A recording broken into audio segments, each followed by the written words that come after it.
Hello student. आज के topic में हम बात करेंगे प्रगामी तरंग के बारे में।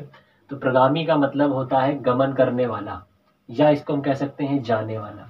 तो जो भी जाने वाली तरंग है उसी को हम प्रगामी तरंग कहेंगे। मतलब तरंग वो एक जगह पे ना रहे, फिक्स ना रहे, वो जा रही हो कहीं पर, उसी को हम प्रगामी तरंग कहेंगे। तो इसकी परिभाषा से समझ लेते हैं और इसको कैसे।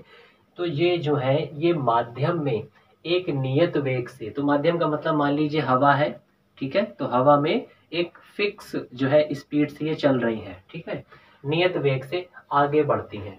तो हवा है, ये माध्यम है, और इसमें जो तरंग जो है एक नियत वेग से, एक फिक्स वेग से, जैसे कह सकते हैं कि ये जैसे मार्कर है, ठीक है, ये तरंग है। अब ये ऐसे चल रहा है, तो ये एक स्लो मोशन में यहाँ पे चल रहा है, एक नियत फिक्स में चल रहा है स्पीड में।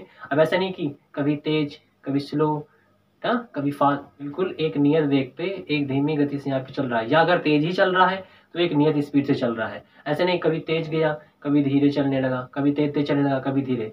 तो हम किसको कहेंगे? जो एक नियत वेग से चल रहा हो, ठीक है, आगे बढ़ रहा है। और क्या है? और माध्यम में जो है एनर्जी संचरित कर रहा है। अब ये जिस माध्यम में ये जो तरंग है ये हवा के माध्यम में चल रही है, तो ये हवा में क्या है? एनर्जी भी दे रही है, ऊर्जा भी फैला रही है, संचरित कर रही है, ठीक है। इसी को हम प्रगामी तरंग कहेंगे, जो आगे जा रही है और साथ में जो है ये एनर्जी भी दे रही है, संचरित कर रही है, फैला रही है, इसी को प्रगामी तरंग कहेंगे।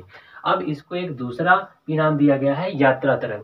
यात्रा तरंग क्यों कहते हैं? क्योंकि ये एक पॉइंट से दूसरे पॉइंट तक जो है ये जाती है, एक जगह से दूसरे पहुंचती है, इसलिए इसको यात्रा तरंग भी कहते हैं। एग्जाम्पल में जैसे ध्वनि है और प्रकाश है।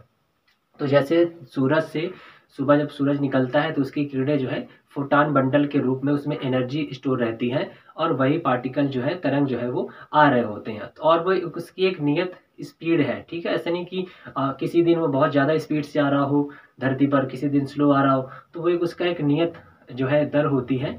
जैसे बताते हैं ना कि 8 मिनट में लगभग जो है आ जाता है सनलाइट जो है धरती पर। तो ऐसा नहीं कि कभी 8 मिनट में कभी आधे घंटे में आ रही है, तो ऐसा नहीं है, तो एक फिक्स है। तो वैसे ही ध्वनि है, किसी ने बोला कुछ, तो जो भी बोल रहा होगा इसमें मैं बोल रहा हूँ तो एक अभी एक लिमिट में है। अभी मैं तेज बोलूंगा तो हो सकता है वो तेज वाली साउंड तेज ही में जा रही हो, अभी मैं मीडियम में चल रहा हूँ तो मैं मीडियम में साउंड जैसे निकली तो वो उसी लयबद्ध से जा रही है। ऐसा नहीं कि वो जो जाएगी तो कभी वो फास्ट हो जाएगी वहां पर अपने आप। तो इसी को हम कहेंगे।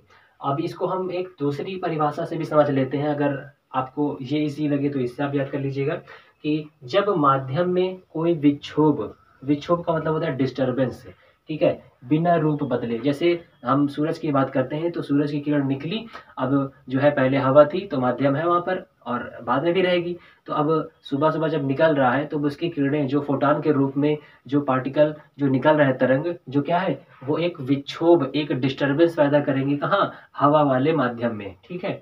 तो अब उसमें डिस्टरबेंस तो करेंगे ही, अब वहां पर अपनी लाइट जो है हीट देंगे, लेकिन क्या है, रूप नहीं बदल रहा है। माध्यम में कोई विक्षोभ जो है बिना रूप बदले, तो वो जो फोटान आए हैं वो अपना रूप नहीं बदल रहा है, ठीक है, एक निश्चित चाल से क्या है आगे बढ़ता रहता है, तो उसी को प्रगामी तरंग कहते हैं। तो यहाँ पे दो परिभाषा है, आपको ये अच्छे लगे तो इसको याद कर लें, ये सही लगे तो आप इसको याद कर लें। तो इस तरह से आपने प्रगामी तरंग के बारे में जाना।